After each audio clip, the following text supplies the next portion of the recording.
സിദ്ധിയുടെ കൈയെന്ന വെള്ളത്തിൻ്റെ അടിയിൽ നിന്ന് പൊളിഞ്ഞത് ഞങ്ങൾ വിചാരിച്ച് കടു എന്താണെന്നാണ്. പക്ഷേ ആ പൊളിഞ്ഞതിൻ്റെ വീക്കം ഏകദേശം ഒരാഴ്ചത്തോളം അവൻ്റെ കയ്യിൽ നിന്നിട്ടുണ്ട്.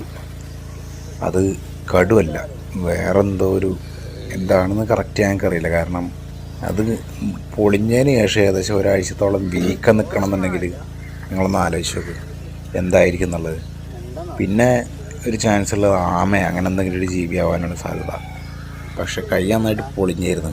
കുറച്ച് കഴിഞ്ഞപ്പോഴേക്കും ബ്ലഡ് അത്യാവശ്യം നന്നായിട്ട് വന്നു.